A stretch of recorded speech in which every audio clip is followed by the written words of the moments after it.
Vous êtes sur le point d'écouter un podcast intégralement sponsorisé par Volcanic. Pour marquer les 30 ans de notre agence, nous vous emmenons dans l'envers du décor. Dans cet épisode, clin d'œil à Innocent et sa merveilleuse marque que nous nous sommes permis d'emprunter pour mettre en avant une idée et un duo magique. Bonne écoute!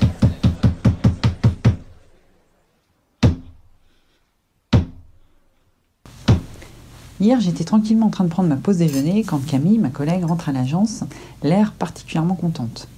Elle nous lance tous un « bonjour à tous ». Et sans attendre la réponse, elle enchaîne. On a fait un super débrief avec Chouchou et Lulu. On a même parlé de l'événement de l'année prochaine.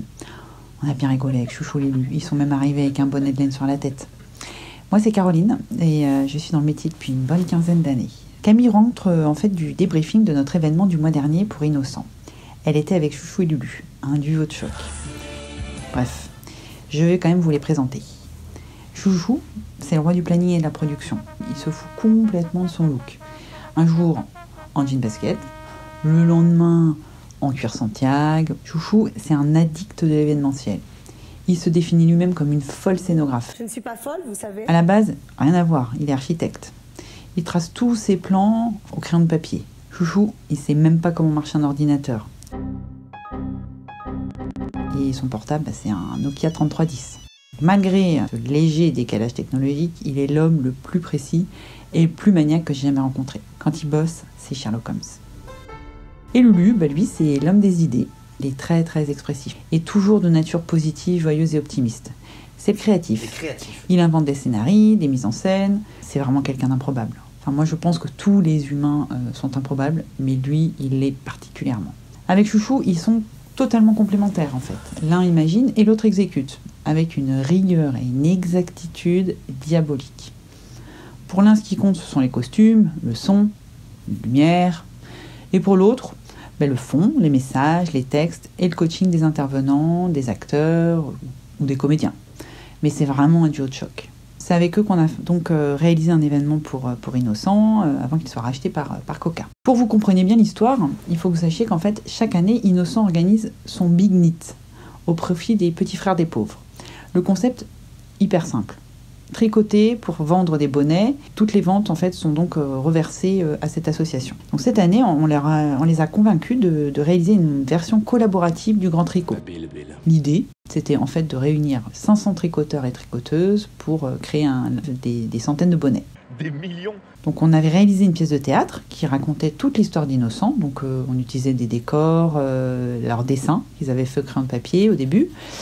On a repris leur punchline, on présentait les petits fruits comme des héros.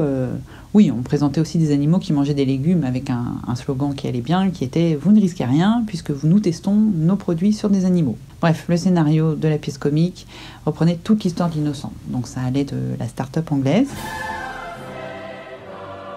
à celle d'un grand groupe qui vend des produits pour des gens sympas. Donc intéressante, drôle, cette pièce mettait en scène tous les salariés de l'entreprise. Et ils étaient donc coachés par Lulu et costumés par Chouchou dans un ballet réglé vraiment d'une main de maître. Tous les gens sympas de France étaient invités à participer au Grand Tricot en regardant donc une pièce qui se déroulait au théâtre de la Tour Eiffel. Donc ce théâtre, c'est un très beau théâtre de type art déco, appartient à Christelle Chollet et à son mari depuis 2016. Autant vous dire qu'au milieu de cette ambiance, Chouchou a dû travailler avec un assistant régisseur geek qui a dû lui montrer et lui faire apprécier les nouvelles technologies. Parce qu'il y en avait dans tous les sens et c'était un peu compliqué pour lui. C'est-à-dire que c'est un peu comme apprendre à son grand-père à utiliser un MacBook. Sauf que là, on parlait d'écran LED et d'autres éclairages dernier cri. Si au niveau technique, le lieu était idéal, il l'était quand même beaucoup moins pour recevoir un public de 500 tricoteurs. Ils sont tous venus donc voir le spectacle des Innocents avec une pelote de laine et des aiguilles. Donc moi j'étais chef de projet sur cet événement et le rythme a été vraiment très soutenu. Les enjeux hyper importants. La presse, les réseaux sociaux qui mettent une pression et qui rendent le client anxieux, voire tendu. Donc nous, on était là pour générer de la confiance et le rassurer. Ce qui a été compliqué dans ce dossier, c'est que nous réinventions un événement qui se faisait chaque année. Donc on a eu droit de la part du client à des remarques. L'année dernière, on faisait comme ça, d'habitude, on fait comme ça.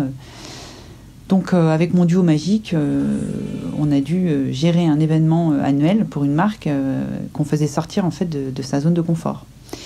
Donc, si la mise en scène était initialement figée, les répétitions live, les performances ont vraiment poussé Lulu à modifier des tonnes de fois le scénario. C'était pas évident. Chouchou était d'une patience hors norme, mais pour la 10e fois, quand Lulu lui a dit qu'il fallait changer l'ordre des scènes et pour plus de suspense, je cite, j'ai cru que Chouchou allait l'écorcher sur place. Mais bon, franchement, le rendu en valait vraiment la peine. Les intervenants ont pris du plaisir à jouer. Toute la salle riait à n'en plus finir et n'ont bien évidemment pas arrêté de tricoter. À la fin, on a récolté 3000 créations. On a fait de notre mieux pour retranscrire l'esprit de la marque, drôle, un peu enfantine parfois, mais engagée aussi. Il y avait toute une scène sur l'engagement RSE qui mettait en avant leur priorité, l'environnement. Nous devions faire comprendre que pour obtenir des jus 100% bio, avec un impact minimum sur l'environnement, la marque allait sourcer dans des régions défavorisées. On a même Greta Thunberg qui faisait une brève apparition en vidéo. C'était un moment très émouvant. L'engagement pour une cause peut vraiment aider. Et cette scène m'a beaucoup touchée. C'est apparemment celle qui a aussi touché Chouchou et Lulu. Durant toute la durée de la production de l'événement, et sans rien dire à personne, ils avaient tricoté une bonne centaine de petits bonnets chacun. Ils avaient utilisé la laine 100% éthique Bergère de France, qui était partenaire de l'événement. Et avec toutes leurs petites créations, ils ont fait une planche tendance sur Instagram et ils ont récolté plus de 200 000 likes.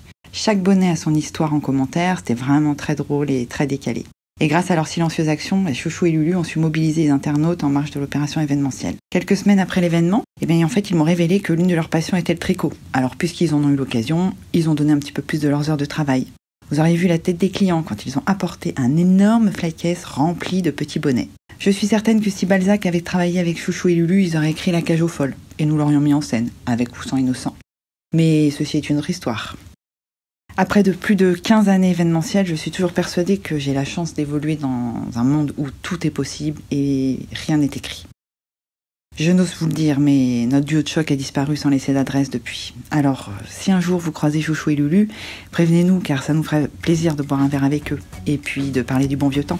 Vous venez d'écouter l'un des épisodes de la série Backstage Project, le premier podcast événementiel de l'agence Volcanique.